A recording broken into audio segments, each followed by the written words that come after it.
그래서 노가다 현장은 어떻냐? 같이 일하고 있는 반장님 말로는 중국인들이 많은 현장은 똥냄새가 많이 나고 공구들이 많이 없어진다고 합니다. 하지만 이런 대기업 현장 같은 경우 외국인을 받지 않기 때문에 AI 코딩이다, 바이브 코딩이다 뭐다 하며 개발하는 것에 대한 비용을 크게 측정하지 않습니다.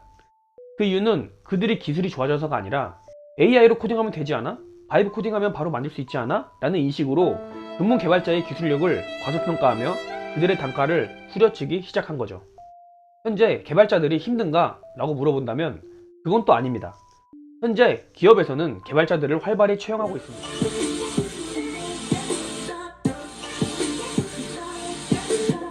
안녕하세요 여러분, 크리에이트 메이커입니다.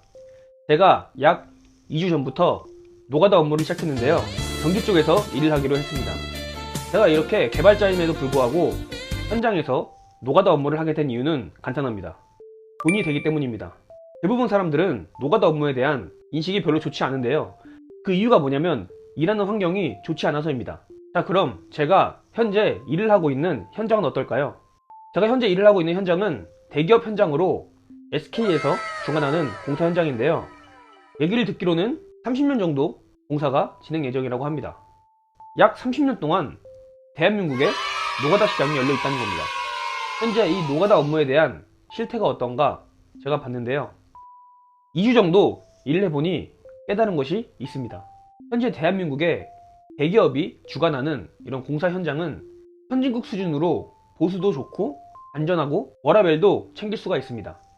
이 노가다 현장에 대한 자세한 이야기는 제가 나중에 쇼츠나 영상으로 따로 제작할 예정이고, 오늘 영상에서는 제가 왜 노가다를 하게 됐는지에 대해서 이야기를 해보도록 하겠습니다.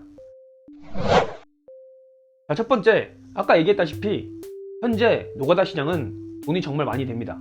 도공으로만 일해도 하루에 16만원은 받을 수 있고요, 만약 어떠한 기술이 있거나 3달 정도 일을 해서 기공 업무를 할 수 있다면 일당이 20만원까지 올라갑니다. 보통 일을 많이 하고 돈을 많이 벌고 싶은 사람들은 기술을 배워서 노가다 업무를 하게 되면 하루 최대 50만원 정도의 돈도 벌 수 있습니다. 물론 하루에 50만원이라는 돈이 누군가에겐 엄청나게 큰 돈이고 누군가에겐 별로 크지 않은 돈일 수 있습니다. 하지만 이런 노가다 현장 업무 같은 경우 가방끈이 짧아도 되고 내가 아는 것이 많지 않아도 되는 상태에서 일을 바로 투입할 수가 있기 때문에 하루에 50만원을 번다? 꽤 좋은 조건이죠. 보통 이런 현장 업무 계약을 할 때 이 계약을 주관하는 중개업자가 이런 말을 합니다. 한 달에 최소 30공수는 보장해 드립니다. 이런 말을 하는데 1공수가 하루 일당이나 보시면 됩니다. 예를 들어 하루 일당이 16만원이면 1공수가 16만원이죠. 이렇게 한 달에 30공수를 보장한다고 얘기한다는 것은 16 곱하기 30, 즉 480만원의 한 달 수익을 보장한다는 말입니다. 보통 인부들이 한 달에 40공수 정도 뛴다고 합니다. 그러면 조공만 해도 560만원의 수익을 얻을 수가 있는 거죠. 자, 이런 상황에서 개발자인 제가 왜 이런 노가다 현장을 가게 됐는가, 이게 궁금하실 텐데요, 안정적인 자금 흐름을 만들기 위해서입니다. 저 같은 경우 이제 3월달을 계기로 외주 업무를 마무리 지었는데요, 앞으로 웬만하면 외주 업무는 하지 않을 계획입니다. 왜냐면 현재 AI 코딩이다, 바이브 코딩이다 뭐다 하며 개발하는 것에 대한 비용을 크게 측정하지 않습니다. 그 이유는 그들이 기술이 좋아져서가 아니라 AI로 코딩하면 되지 않아? 바이브 코딩하면 바로 만들 수 있지 않아? 라는 인식으로 전문 개발자의 기술력을 과소평가하며 그들의 단가를 후려치기 시작한 거죠. 이 이야기도 나중에 자세히 다루도록 하겠습니다. 자, 그러면 결론적으로 현재 개발자들이 힘든가? 라고 물어본다면 그건 또 아닙니다. 현재 기업에서는 개발자들을 활발히 채용하고 있습니다. 왜냐하면 AI 코딩이나 바이브 코딩을 한다 해도 개발 지식이 없다면 결국엔 서비스할 수 없고 시간만 낭비하는 현상이 일비재하게 일어나기 때문에 그것을 두어 번 겪은 기업은 반드시 개발자를 채용하려고 하고 있죠. 하지만 저처럼 개발로 사업을 하는 사람, 외주 업무를 하는 사람은 지금 시장이 매우 좋진 않습니다.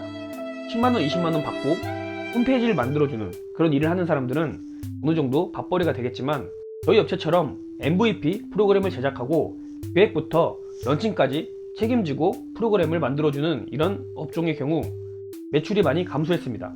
그 이유는 아까 말했다시피 의뢰자들이 단가를 옛날처럼 높게 측정하지 않습니다.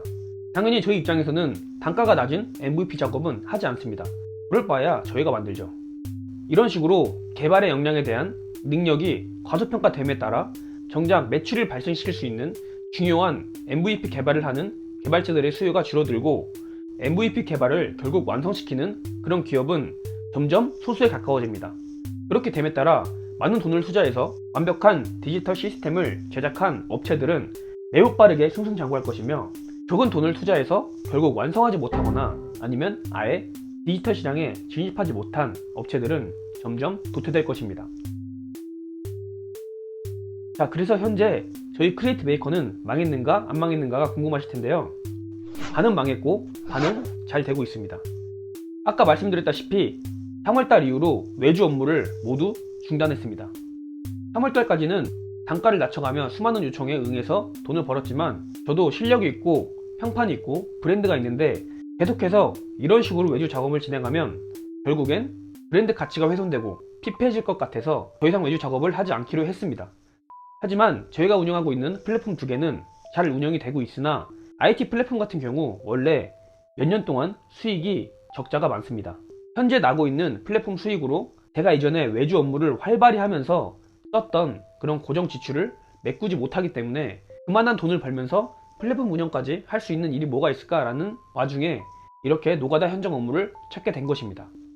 제가 이 노가다 업무 중에 왜 전기를 택했냐면, 저 같은 경우 전기기사 자격증과 전기공사 기사 자격증, 정보처리 산업기사 자격증이 있는데요. 다른 이론적인 일들을 해야 될 거를 저는 미리 다 해놓고 실무로 들어가는 경우가 된 거죠. 그렇기 때문에 맘 편하게 일을 하고 어떻게 하는지 배우고 도면을 보고 일을 하다가 팀장 자리로 올라갈 수가 있는 겁니다. 물론 이런 자격증이 없어도 일을 오래 하다 보면 팀장 자리로 올라갈 수 있다고 하지만, 저 같은 경우는 좀 더 신뢰감 있게 빠르게 올라갈 수 있는 거죠. 이런 식으로 개발 외에, 사업 외에 제 몸을 써서 꽤 큰 돈을 벌 수 있는 일이 있다라는 것에 대한 안도감으로 제가 과감하게 사업을 하고 과감하게 모험을 하며 재밌게 사업을 진행할 수 있을 것 같아서 제가 이런 노가다 업무를 하게 되었는데요. 자, 그래서 노가다 현장은 어떻냐?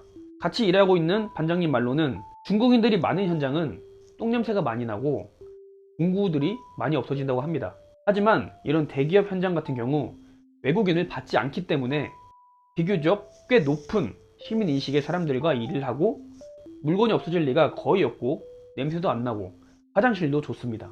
그렇기 때문에 꽤 만족하면서 2주 정도 노가다 업무를 하고 있고요. 노가다 업무를 퇴근하고 운동을 한 뒤에 책상에 앉으면 약 7시 정도인데요. 7시부터 10시, 11시까지 플랫폼 개발을 하거나 CS 업무를 봅니다. 그리고 11시쯤에 되면 취침에 들어가죠.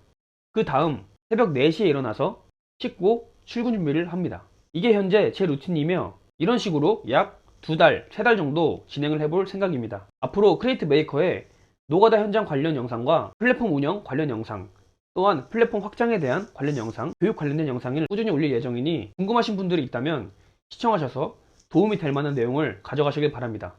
크리에이트 메이커였습니다.